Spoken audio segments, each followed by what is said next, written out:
Hello बच्चों, आप सबका बहुत बहुत स्वागत है मेरे यूट्यूब चैनल में। मैं रमा मैम आपके लिए लेकर आई हूँ क्लास 10th की मैथ और आज मैं सॉल्व करने जा रही हूँ चैप्टर 9 की एक्सरसाइज 9.1। इसका मैं इंट्रोडक्शन बना चुकी हूँ, उसको अपलोड भी कर चुकी हूँ और चैप्टर 8 में ऑलरेडी सॉल्व कर चुकी हूँ, उसका भी आपके लिए मैंने इंट्रोडक्शन बनाया था। तो आप उसकी हेल्प से और इसके इंट्रोडक्शन की हेल्प से इस चैप्टर को बहुत अच्छे से समझ सकते हैं। फिर भी मैं थोड़ा सा रिवीजन के पॉइंट ऑफ व्यू से आपके लिए यहाँ पे थोड़ा सा रिवाइज करती हूँ। इस चैप्टर में देखिए आपको यूज करना है 6 ट्रिग्नोमेट्रिक रेशियोज। तो 6 ट्रिग्नोमेट्रिक रेशियोज कौन कौन से होते हैं?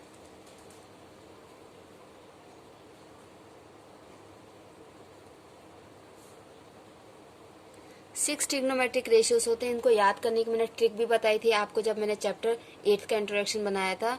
देखिए आपको इस तरीके से ये लिखना है, फिर आपको क्या करना है, पंडित बद्री प्रसाद हर हर बोले। ये कई सारी बुक्स में शॉर्ट ट्रिक दी होती है, ठीक है। पंडित बद्री प्रसाद हर हर भोले। अब आप क्या लिखेंगे यहाँ पे, sine cos tan cosec sec and cot.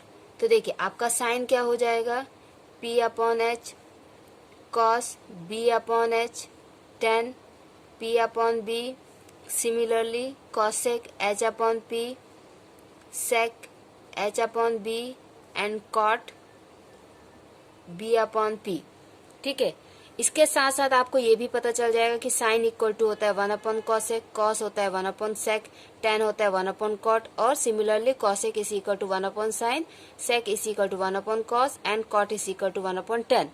इसमें से जो 3 बेसिक साइन कॉस टेन ये सबसे ज्यादा यूज होंगे इस चैप्टर में, ठीक है। ये सबसे ज्यादा यूज होंगे इस चैप्टर में।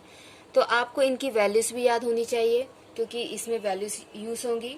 चैप्टर 8 में भी हुई थी, इसमें भी यूज होगी। तो वैल्यूज याद करने का भी मैंने एक शॉर्ट ट्रिक आपको बताया था, उसको रिवाइज करते हैं। देखिए पहले आपको लिखना है 0 degree, 30 degree, 45 degree, then 60 degree and 90 degree. Okay, फिर आपको काउंटिंग लिखना है। काउंटिंग कहाँ तक, 0 1 2 3 4। ओके, डिवाइड बाय 4, सभी को 4 से डिवाइड करना है। 0 upon 4, 1 upon 4, 2 upon 4, 3 upon 4 and 4 upon 4। जब डिवाइड कर देंगे तो क्या होगा, 0 1 upon 4, 1 upon 2, 3 upon 4 and 1। Okay, divide कर दिया आपने। डिवाइड करने के बाद आपको लेना है स्क्वायर रूट। आपको क्या लेना है, स्क्वायर रूट। सो 0 का स्क्वायर रूट 0, 1 अपॉन 4 का 1 अपॉन 2, 1 अपॉन 2 का 1 अपॉन रूट 2, इसका root 3/2 and this will be 1। ये आपकी वैल्यू किसकी आ गई है, ये आपकी साइन थीटा की वैल्यू आ गई है। Means sine 0 degree is 0, sine 30 degree is 1 upon 2, sine 45 degree is 1 upon root 2, sine 60 degree is root 3/2 and sine 90 degree is 1। ये 3 वैल्यूज इस चैप्टर में मेनली यूज होने वाली हैं। ओके, तो आपको ये वैल्यूज अगर याद नहीं है तो आप इस शॉर्ट ट्रिक की प्रैक्टिस कीजिए, आपको याद हो जाएंगी। एग्जाम के पहले या इस चैप्टर को करने के पहले अगर आपने इसको 2 या 3 बार भी इसकी प्रैक्टिस कर ली, या आपको एटलीस्ट एग्जाम देने तक तो याद रहेंगी ही रहेंगी। ओके, देन इसी को आप रिवर्स कर दीजिए, रेसिप्रोकल नहीं, रिवर्स, ठीक है। जैसे कोई इंक्रीजिंग ऑर्डर में खड़ा है, फिर उसको आपने पूरा रिवर्स कर दिया कि सबसे पीछे वाला सबसे आगे आ गया, फिर उससे नेक्स्ट वाला सबसे आगे वाले के पीछे चला गया, एकदम रिवर्स कर दिया आपने ऑर्डर। जब आप रिवर्स कर देंगे ऑर्डर तो ये जो 1 है लास्ट में ये इधर आ जाएगा, then root 3/2, then 1 upon root 2, 1 upon 2 and 0। जब आपने इसको रिवर्स कर दिया तो ये आपकी कॉस थीटा की वैल्यू हो गई। Cos 0 is equal to 1, cos 30 degree is equal to root 3/2। समझ में आया? ओके, देन फिर ये तो आपको यहाँ से पता है कि साइन का रेसिप्रोकल कोसेक होता है। तो आप ये जो साइन की वैल्यूज है इनका यूज नहीं होने वाला इस चैप्टर में, लेकिन चैप्टर 8 में तो है, इसलिए आप समझ लीजिए। तो आप साइन की वैल्यू को रेसिप्रोकल कर देंगे। सो ये क्या हो जाएगा, 1 अपॉन 0। 1 upon 0 means 1 upon 0। जब भी हम 0 से किसी भी नंबर को डिवाइड करते हैं तो वो नॉन डिफाइन हो जाता है, तो ये आपका हो जाएगा not define. Okay, then 1 upon 2 का रेसिप्रोकल लेंगे तो 2 इसका √2, इसका 2/√3 एंड 1/1 क्लियर। ये आपकी वैल्यू हो गई कॉस सेक थीटा। ऐसे ही कॉस की वैल्यू को अगर आप रेसिप्रोकल कर देंगे तो आपके पास सेक थीटा की वैल्यू आ जाएगी। ठीक है, तो कॉस की वैल्यू का रेसिप्रोकल करेंगे तो क्या होगा आपका, यहाँ पे ये 1 है, 1/1 1, ओके, देन 2/√3 √2 2, और ये क्या होगा रेसिप्रोकल 1/0 मीन्स नॉट डिफाइन। ये आपकी सेक थीटा की वैल्यू आ गई। ठीक है, अब इम्पॉर्टेंट बात क्या हो गई यहाँ पर, इम्पॉर्टेंट बात ये कि tan की वैल्यू कैसे निकालें। उसके लिए आपको ये याद करना पड़ेगा tan theta is equal to sine theta upon cos theta होता है। ओके, तो ये जो साइन और कॉस की वैल्यू आएंगे, इनका अगर आप इस तरीके से रेशियो ले लेंगे या इस साइन थीटा की वैल्यू को अगर कॉस थीटा की वैल्यू से डिवाइड करेंगे तो आपको tan थीटा आ जाएगा। बट tan थीटा को इतना आपको करने की जरूरत नहीं है, वो इतनी इजी वैल्यू होती है कि अपने आप याद हो जाती हैं। ठीक है, तो वैल्यू क्या होंगी उसकी 0, 1/√3 1√3 एंड नॉट डिफाइन। आप इसको चेक भी कर सकते हैं। देखिए ये साइन की कॉस की, तो 0/1, ठीक है, 0, 1/2 √3/2, तो 2 से 2 कैंसिल हो जाएगा 1/√3। यहाँ पे √2 से √2 कैंसिल होगा तो 1, यहाँ पे 2 से 2 कैंसिल होगा तो √3 एंड 1/0 नॉट डिफाइन। ठीक है, इस तरीके से आप चेक भी कर सकते हैं। ये आपकी tan थीटा की वैल्यू आ गई। देन इसका रेसिप्रोकल आप ले लेंगे तो आपका cot थीटा आ जाएगा। इस तरीके से आप इन वैल्यूज को निकाल सकते हैं। चलिए अब हम जल्दी से क्वेश्चन नंबर 1 देख लेते हैं। Okay okay, so this is your question number 1 from exercise 9.1। क्या है आपका question, a circus artist is climbing a 20 metre long rope which is tightly stretched and tied from the top of a vertical pole to the ground.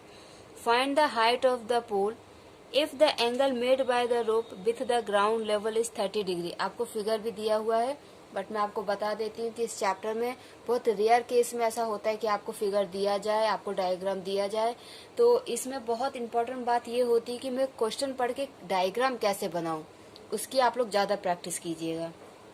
Okay, तो देखिए इसमें क्या दिया है कि ए बी एक वर्टिकल पोल है, मीन्स खंबा है, और इस खंबे के टॉप से नीचे ग्राउंड में उस किसी सपोर्ट की हेल्प से उन्होंने इस रस्सी को बांधी है। और इसमें ना आइडियल केसेस चलते हैं। आइडियल केसेस मीन्स हाँ 100% हम जिसको मानते हैं इसमें कोई डिफेक्ट नहीं, क्योंकि अब देखिए उन्होंने ये रस्सी बांधी है तो ये जाहिर सी बात है कि ये रस्सी एकदम स्ट्रेच नहीं हो सकती है, थोड़ा बहुत उसमें झुकाव होगा। ठीक है, बट हमने इसको माना है कि नहीं वो बहुत इतनी टाइट बंधी हो कि वो एकदम ऐसे लाइन स्ट्रेट लाइन टाइप। ठीक है, बट ऐसा प्रैक्टिकली है पॉसिबल नहीं, बट मैथ और फिजिक्स में हम आइडियल केसेस लेके चलते हैं। तो ये 20 मीटर लंबी रस्सी है, तो आपको क्या बताना है, if the angle made by the rope with the ground level is 30 degree. अगर ये एंगल 30 डिग्री है तो इसमें फाइंड आउट क्या करना, find the height of the pole. आपको इस खंबे की हाइट निकालनी है। ठीक है, तो हम इस क्वेश्चन को करते हैं। एक बहुत बड़ी प्रॉब्लम और जो इस चैप्टर में आती है बच्चों के लिए, बिगनर्स के लिए, वो ये कि हमें यूज क्या करना है। हमारे पास 6 ट्रिग्नोमेट्रिक रेशियो है, हम क्वेश्चन में क्या यूज करें, साइन, कॉस, टेन, कोसेक, सेक, कॉट, किसको यूज करें, ये डिपेंड करता है आपके क्वेश्चन में आपको क्या दिया है, क्या आपको फाइंड आउट करना है। जैसे कि इस क्वेश्चन में अगर आप देखें, क्वेश्चन नंबर 1 में आपको हाइपोटेनस दी हुई है, आपको क्या दिया हुआ है, हाइपोटेनस, और आपसे परपेंडिकुलर पूछा है। ओके, क्वेश्चन पे अगर आप ध्यान दें तो आपको हाइपोटेनस दी हुई है और आपसे परपेंडिकुलर पूछा है। अब हाइपोटेनस और परपेंडिकुलर इन दोनों से मिलके किसका फॉर्मूला बनता है, साइन एंड कोसेक का।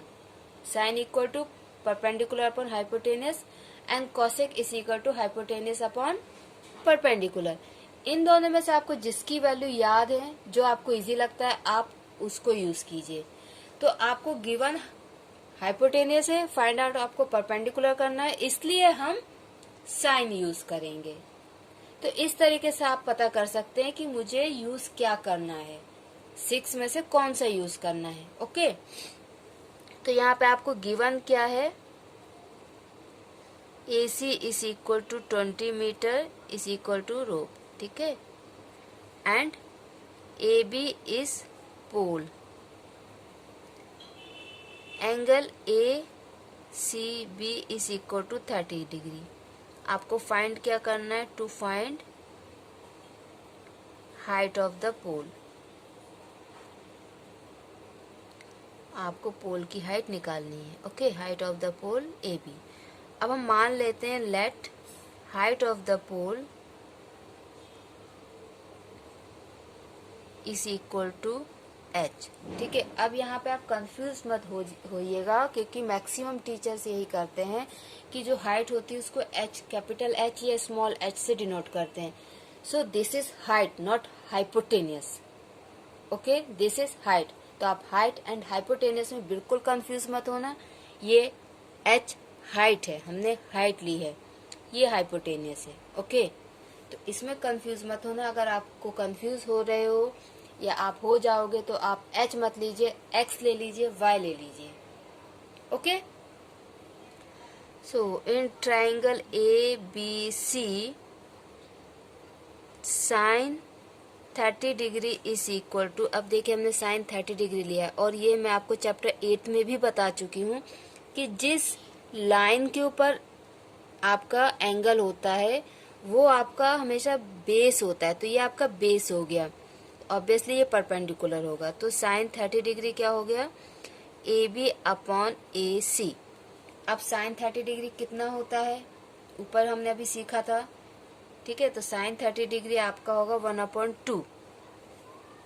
सो 1/2 is equal to AB upon 20, okay. 1/2 is equal to AB upon 20 आपका इधर आ जाएगा। So 20/2 is equal to AB, 10 is equal to AB। तो हाइट कितनी आ गई?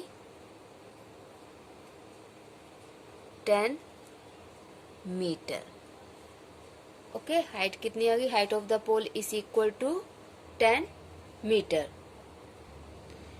आपको अगर कोई भी डाउट है बच्चों ट्रिग्नोमेट्री को लेके, तो आप कमेंट सेक्शन में बता सकते हैं मुझे, आपके डाउट में क्लियर करूँगी। तब तक आप प्रैक्टिस करते रहिए और अपना ख्याल रखिए। Bye bye.